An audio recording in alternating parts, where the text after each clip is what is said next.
Ayan, good morning sa ating lahat. Nandito tayo ngayon sa idol natin, si Boss Ryan de la Cruz, no? Opo. Anong lugar to, sir? Inclanay, Pinamalayan po.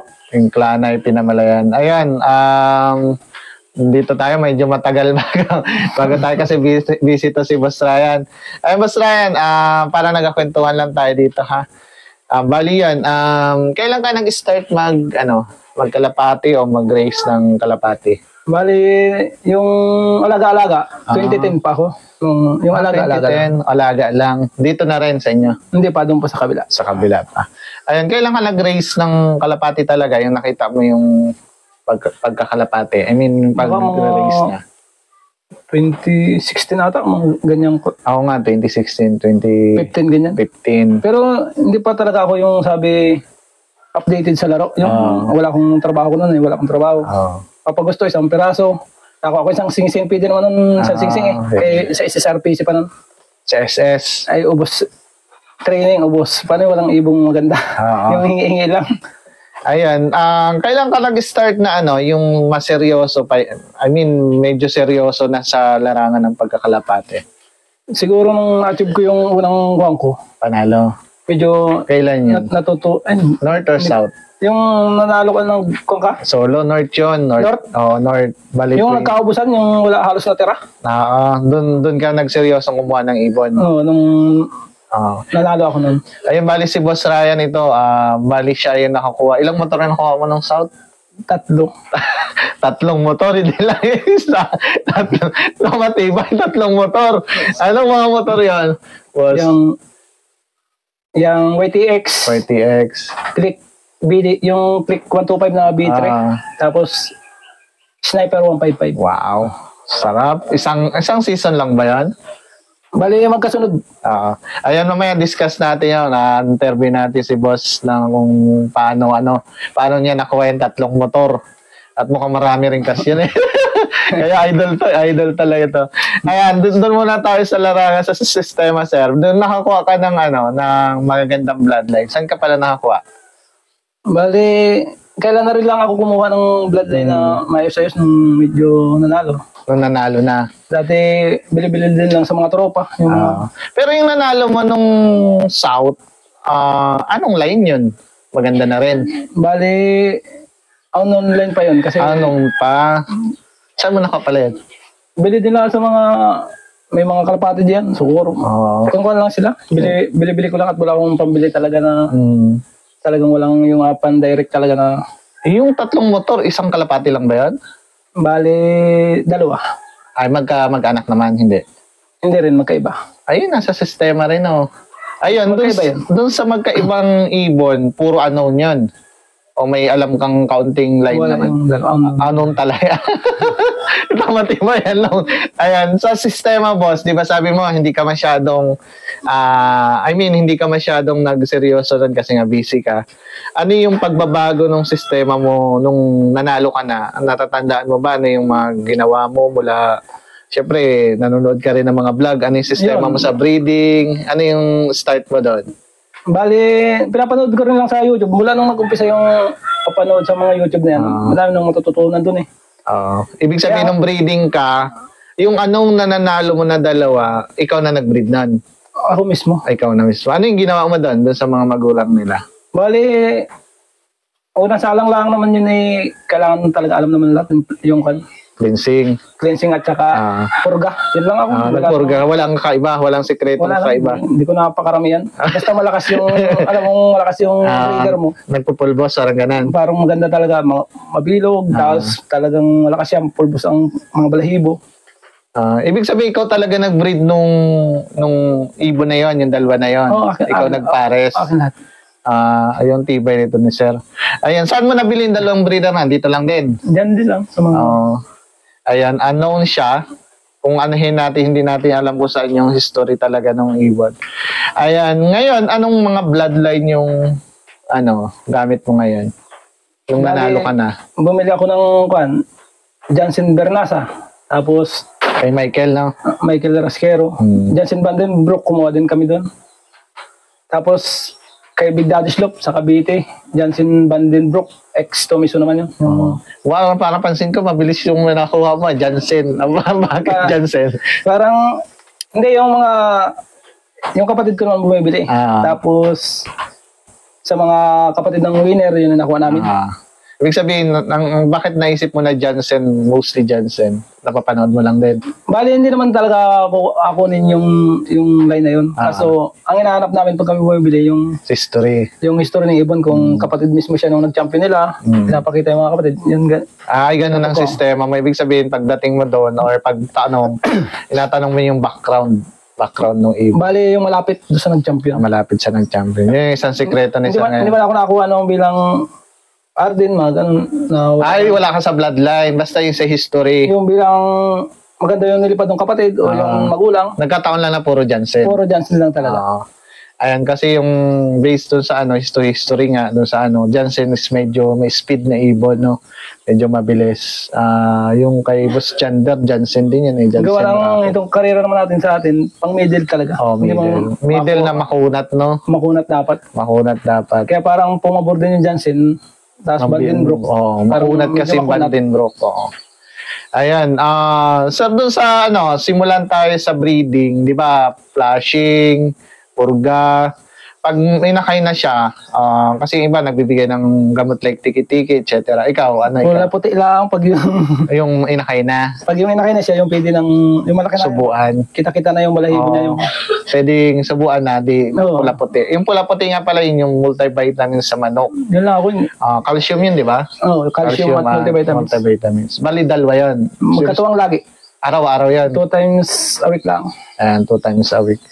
Ayun, pagtapos nun, sa training ka, kasi sa South talagang nakilala ka ngayon South, di ba? Ilang sunod. Ayan, anong training mo? Anong mostly ginagawa mo sa train? Kasi nakita ko kanina ang galing nito mag-trapping. Kuha tayo ng sample sa kanyang vlog. May vlog siya eh. Ryan De La Cruz yung vlog mo. Ayan, bali magaling siya sa trapping. Sa training, sir, anong mostly, bakit ganun kagaling yung ibon mo mag-trap?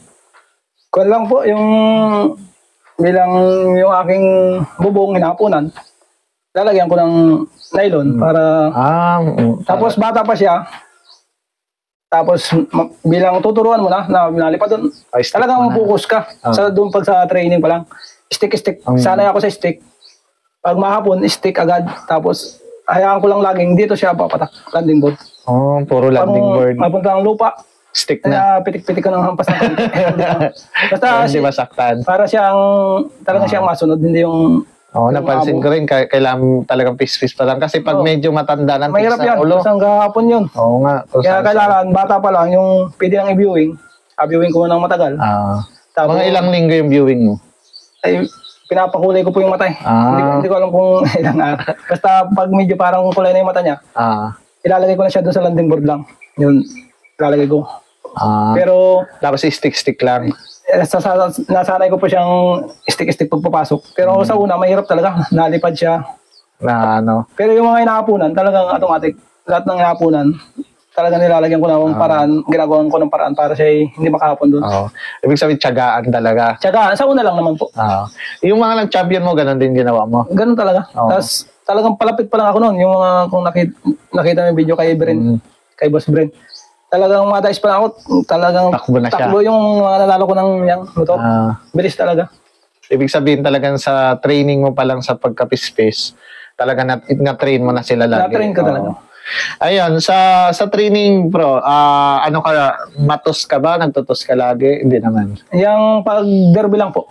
Saan ilang kilometer mostly yung... Bali, pag south po, pag south nga, sa Dangay po kami. Dangay, ano yung araw-araw? Tuwing Miyerkules ng umaga. Miyerkules ng umaga. Bali yun lang yung training mo talaga. Yun lang. Hindi kayong araw-araw yung ibon na atos? Hindi man, mahirap din naman. Madudurog lalo ang ibon. Ayun, doon naman tayo sa vitamins. Sa training pa lang tayo. Ano yung mostly binibigay mo? Pula-puti pa rin? Wala naman po. Wala po akong binibigay. Wala kang binibigay kahit sa tubig? Wala. Kahit probiotics, wala. Tubig lang. Well, ayang pag Martes, probiotics. Martes lang, probiotics sa umaga. Yung maghapon ako. Yung maghapon. Pag Sabado at Linggo, wala. Pagdating ng ibon. Pag training, wala din. Basta training po, wala pa alas akong binibigay. Pero similas to last ng training, nagapatikim na ako. Ayan, ibig sabihin, kung ang pinakang last natin is Bulalakaw, Mansalay, no, sa South. Mansalay Ruas. Pinapatikim ko na ako. Ano yung pinapatikim? Ayun, wala po. Ideal lang, ideal. Ideal. Ibig sabihin, pinapatikim mo na ideal. Para pag yung sa derby na, hindi, medyo ko na yung katawan nila. Doon sa ideal pills yan, kulay itim, no? Opo. Ilang beses ka nagbibigay nun? Pag ilo-load lang po, at pagka dating ng ibon. Pag malayo na po. Pag malayo na. Pag yung Rojas Mansalay na. Hindi pa po ako nagbibigay dyan dahil ang gamot. Hindi, yung last bilang malapit na yung gitna na. Yun, patikim na po ako. Ibig sabihin bago magkatiklan o gitna? Yan, pag training po pa. Basta bago mag-derby, first lap, bali, napatikim ko na bago mag-first lap. Ng ideal. Ayun po. Ibig sabihin talagang, dito ba, hindi ka nag-organic? Yung oregano, hindi rin. Hindi po depende rin talaga sa sistema ng ano. Sa patoka, wala bang mahiwagang binibigay sa patoka? Wala po. Puro ka nga eh. Ano yung patoka mo? Flyer, breeder? Flyer lang po. Flyer mix ng lagalag o Nutrina? Progressive. Fly high. Ayan, progressive. Ayan, wala kang dinadagdag na sap, etc. Wala din. Ayan, pag derby na tayo, boss, yun, bukod sa ideal tuwing pagka-load, Friday and Sunday pag Sunday, pagdating ng ibon, may binibigay ka ba sa tubig? Electrolytes lang po. Ano yung electrolytes mo? Yung Multilights, excellence ako eh. Basta kumulay lang siya. Kulay. Tapos ideal na.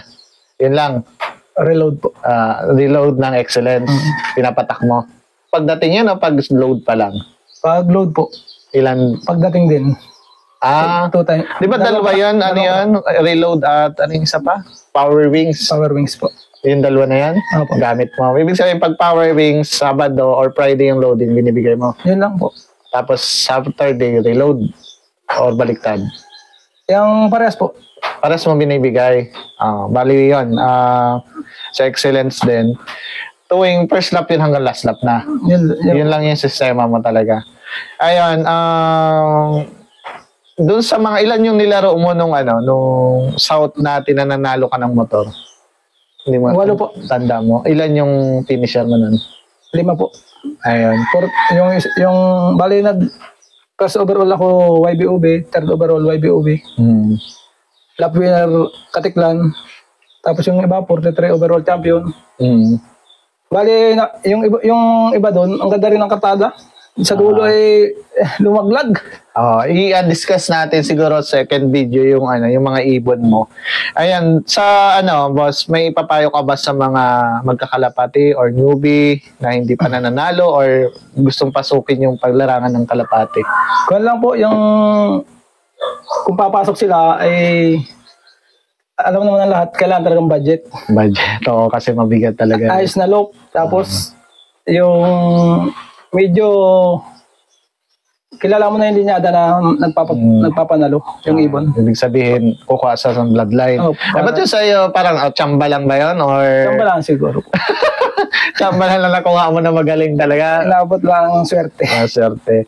Pero yun, ano yung nakita mong di ba ako kasi pag yung sa kalapati ko, meron karakteristik ako na kikita doon sa ibon na, ay okay to. Doon sa mga nanalo mo, ano yung karakteristik na nakita mo or attitude ng ibon? Sa akin, ayoko nung malikot. Yung basta gusto ko pag hawak ko, talagang kahit ganituin mo, hindi siya lumilipad. Maamo siya talaga. Ganun ba yung mga breeder mong Kalimitan, yung talagang one piece yata, tapos hindi talaga halos gumagalaw yung mga nanalo ko. Mamaya natin, silipin natin yung mga ni Boss Ryan. Ayan, dito naman tayo sa panalo ni Boss, isa-isa na. Ayan, dito tayo muna sa ilan to, puro mga pala to. Puro mga sniper. Dito muna tayo kay YTX. Alam ko may kwento to si YTX mo eh. Kwento mo si YTX. Ito yung nakakuha ng motor mo. Pang ilan nga to, boss? Second overall. Sa 3 category. Sa 3 category. Kwento mo yung ano nito, yung ano nangyari nga nito? Bale, ito, tinus ko ng sa third lap. Hindi, bale, second lap, tapos na. Tinus ko ng Merkulis ng maga. Pinatos ko. Sa Danggay. Sa Danggay. Tapos, dadalawa yung tatlo yan eh. Tatlo yung nilaro ko na yan. Napauwi ko lahat yan ng kanya. Finisher yung dalawa. Finisher. Ay, hindi, yan ang hindi dumating. Hindi umuwi. Yung mga nakaranking, dalawa yung nakaranking ko niya. Ay, tapos, wala. Ay, di pumasok na sa trabaho. May nakita ako sa GC. Fresh na fresh daw. Naku, yan na pala, nasa nawan. Nasa nawan. Ang layo nang inabot. Ba't lumampas? Takado ako. Sabi ko, ba't kayo lumampas yun? Ay di sabi tinanong ni Boss Bren, pre, ano yung yun ay nakaranking? Sabi ko, ay, gawin ng paraan.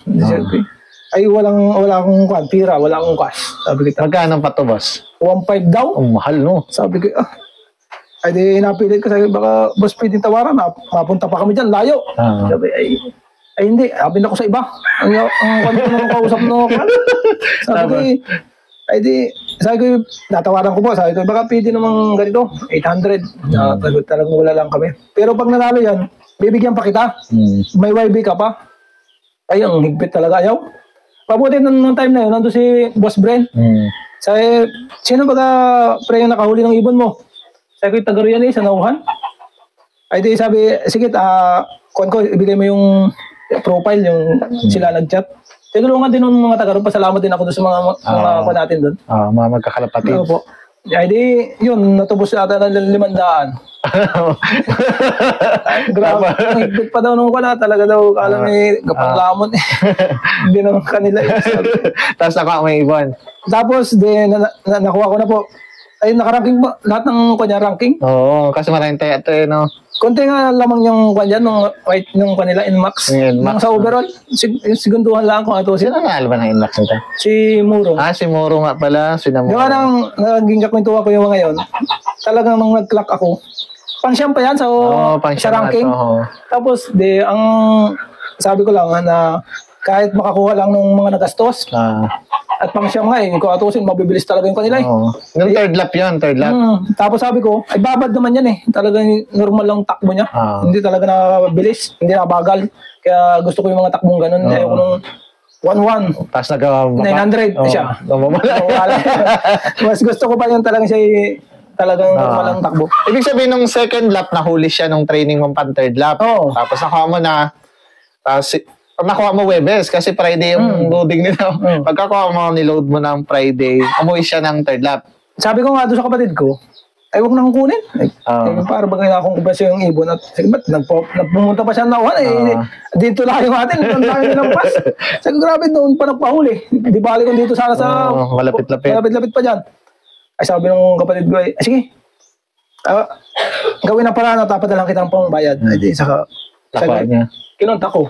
Tapos binilak pa ako nung nakahuli. Mabuti na sabi ko, nag-iloob na kami. Sabi ko, tapos yung chat ko yung nag-chat sa akin si Sir. Sir Ben? Hindi, si Sir Morales. Sabi sa akin, pare pumunta ka, sabi mo mga bayaran bago kaunti lang ibayad mo. Parang gano'n. Na-screenshot ko. Naipasa ko dun sa kuhan. Yan doon sa... sabi, kaya binilak ako. Sabi ko, siya. Tapos, hindi naman kuha talaga. At nabasa na parang ako niya yung ay sabi, siya, black. Sabi tapos. Ay mabutit na kontak nila Boss Brent. Ayun, dala nila ibon. Ayan. Nanalo pa siya ng motor. Nung uwi, nung third lap diyan sa inyo. Ay, sa'yo talaga. Nakaranking pa rin siya. Nakaranking. Nung fourth lap, ilan to? Yung... Kung nato yan, second place siya. Second place. Nandito ba to? Si YTX. Ito ata. Second place. Second place ng last lap. Last lap. Final lap. Yan. YTX, no? Ang tagal na itong nakaklak. Wala lahat yung nakaranking. Akong first clacker halos. First clacker ka na. Tapos, sinatingnan ko ilang minuto. Naku, wala pa yung mga nasa unahan ko lahat. Nanalo pa ata. Swerte. Ay, ko na nga sila. Sabi nga sa akin nung nag-sugar ay kapado na sila. Sabi, counting na pala to. Second place. Second place. Pero kung ikaw pala yung nag-first place nito, kuha mo yun, max na. Back to back sana. Back to back sana to. Ayun, ito yung maganda si ano, yung si John Der nung nag-clock dito ba? Ang tuwa daw nila. Yung pagkadating yung malanganing oras na, sabi, pag hindi pa tayo nakaklak ng 2 minuto, talo tayo ni... Kasi yung Victoria si na John Der, kabado na yun kasi nandun ako eh. Sabi, kinuwento nga nila nung dating doon, talagang sabi nila, talagang kinuha namin yung nasa ko naman po yung forecast eh. Pag hindi pa tayo nakuha, talo tayo ni De La Cruz. Kanya na naman. Nung overulan, ako pero ako kabado. Gawa ng tumira sa kanya, yung hindi man yung nasa ranking niya. Oo nga. Yung isa pa sa pag kumulak pa yun, per second yun. Sure bull na. Saan niya lahat? Napataka ko ng pantatlo. Ay, yun. Nakuha mo na. Sinuwerte ulit. Ayun, maganda pala yung kwento nito ni YTX, no? Hindi ko na talaga autobusin yan. Talagang sinuwerte pa rin talaga. Sinuwerte pa rin. Sa iyo pa rin talaga. Nasaan yung champion mo dito? Yung nakakuha ng click. Ito pala, si Click Sniper. Anong kulay na ibon ito? Yan na po, yan. Ay, ito na mismo. Yan. Ay, white wings siya, no? Parang up color to. Yan, madami rin kanyan. Kung po yung kami may cash. May dahil panalo niya mga yan. Ibig sabihin, ano to, ng off color. Alam po, off color po. Oo, nakalista na yan. Pero talagang, mura ko. Kulang talagang budget. Nakailang mura pa ako dyan na 3 times winner sa color, overall champion pa. Ano mo to sa color? Pero hindi nga ako. At sabi ko, tayo walang kabayad nga nito. Kalas, ang dahil nga mura nung bangko, color ulit. Tapos mura na naman. Malayo-layo pa ako sa pila. Isali talaga. Mura ko na naman. Kulang talaga ang budget namin. Sabi ko, ayun, hanggang sa natapos. Tapos, sabi ko kay McKinley. McKinley. Sabi ko, pre, baka gusto mong pustahan mo, wala lang akong pamusta. Sige, pustahan ko yan, of color. Nawala naman, anong panghinayang? Overall sana ako 3 times. Talagang hindi ba sa akin yun? Itong dalawa na to, si Click Sniper at siya, hindi sabay ito nilaro, di ba? Mas nauna to. Bagay yan po. Yan yung nakakuha ng 2 motor, si Click Sniper. Tapos anong motor ang nakuha nito? Yan nga, yung Click. Tapos yung Sniper. Kaya Click Sniper. Opo. Lintik na ibon to. 2 pa lang nakuha ang motor nito. Yan, back-to-back bulling con pati yan. Yan talagang malaki yung kinuha niyan. Pero dami sana nakuha kung may off color pa. Opo, kung may bakbakan pa ako. Ibig sabihin, ang uso kasi noon ay young bird ka na. Lapasan. Kaya laki, isang ibon. Ang laki ng abayaran mo. Malaki po talaga. Kung meron ka mga KO, di ba? Wala din po yan. Wala din tong KO. Kung may KO talaga to, ubos madami po. Pati hulap lahat. Hulap yan, pati yung ito si 44 ko. Ito. Third overall yan. Ibig sabihin, sabay itong dalawa? Sabay. Ito, Tatlo yung nakaranking ko. Yung bali, 135 at 137 sa overallan sa third lap. Yung isa ay pumaltos ng last lap. Parang magkasunod siya ng 44 at 42. Si 42 mo, sabay itong nilaro. Sabay. Pang third overall naman to. Ito parang wala rin taya masyado, no? Kukunti rin po yan. Talagang kapos kami. Kulang kami sa budget. Young bird. Kasi uso nung young bird. At kaya nitong race na to, inalis na yung young bird. Kasi inuhulap mo eh. Ayan. Bali yan. 2 motor pala nakakuha nito. Itong si Click Sniper. Ito, kwento mo pala tong line na to. Unknown pa rin to. Bloodline. Ayan. Click Sniper. Ito yung nakuha nilang... Nandito yung ibon yan. Pakita natin to ha. Itong ibon. Ito si 44 nandito pa rin. Opo. Si 42 nandito pa rin. Sino pa yan? Si isa? Si YTX. Nandyan pa rin. Ibig sabihin 3 mong nandyan. Nandyan lahat. Ayun. Kwento mo to si Click na sniper pa. Anong karakteristik nitong ibon na to? Palayo po yan, pabilis. Hindi sila magkakapatid? Hindi. Magkaiba po ang magulang. Galing, no? Ibig sabihin, mabilis tong ibon na to. Anong niya? Mabilis po. Pag sa training, mabilis pa rin siya? Hindi po. Parang, yung mananalo po, hindi man yan, yung babad lang sila. Babad yung, ibig sabihin, maintain ng speed. Maintain ng speed nila. Napansin ko, off color to. Paano mo na-maintain yung pakpak niyang di puti? Kasi minsan, ayaw ko rin nung may puti na ganito. Nauubos po yung dulo. Pero nung last south ko, yung may puti pa yung umuwi. Ibig sabihin, paano mo na na-maintain? Nasnisnis ba? Hindi. Hindi naman po eh. Wala naman po. Galing, no? Kasi mostly, nagninisnis yung dulo eh. Pag off color. Ayan, sayang din ang color. Ayun, anong kondisyon ng ginawa mo dito? Mostly. Yung palipad lang po ng maga, tanghali, apon. Maga, tanghali. Tapos, Merkules ng maga. Doon pala sa amin kasi dito sa Mindoro, mahirap yung south na race talaga. Honestly, sa akin, hirap na hirap kami dyan. Kasi nga, kahit medyo malapit, ang hirap parang ubusan talaga. Paahong bigla sa sasakyan kaya. Ano yan, alam ng mga taga Mindoro, itry din ng mga taga Maynila, talaga mahirap ang south. Talaga. Kasi kung ano ka ng south, medyo sikat ka talaga dito kasi ang hirap ng south race namin. Kahit naman north, pero mas mahirap ang sa lubong po yun sa lubong sa Kwan, malaking dagat. Sinasabi kasi nila na malapit lang daw. Madami na nagsasabi. Hindi subukan yung mag-race dito ng malapit. Kasi yun nga, tawid dagat. Ayan, nung nanalo to, si Click Sniper, kamusta naman? 2 motor ang deliver sa iyo. Ay, masaya naman. Masaya talaga. Magkano ang nakuha pa niyan? Bukod sa ano? Sa 2 motor. Madami din pong cash yan. Ay, hindi ko lang tanda kung ilan lahat. May side kami lahat yan. Labas. Yung ibig sabihin na umabot na ng 50 rin. Ay, lampas o? Lampas, no? Ito pala ang back-to-back niya nasa 100 na yan. Oo. Ibig sabihin parang nakakuha ka ng mga 300 dyan. Mahigit, no? Click Sniper yan eh. Lampas. Lampas, no? Parang ganun din pala kay Jonder ngayon. Ito yung pinagpagawa ko na isang lipad lang eh. 45 mahigit K. Yung loop mo. Kasama ng mga sa trabaho, sa mga tricycle. Ibig sabihin siya, 2 season, 3 motor mo. So, last season yung, di ba, yung YTX natin? Magkasunod po yan. Magkasunod, di ba? Last season nga yung YTX. Nauna lang ng konti itong Click Sniper.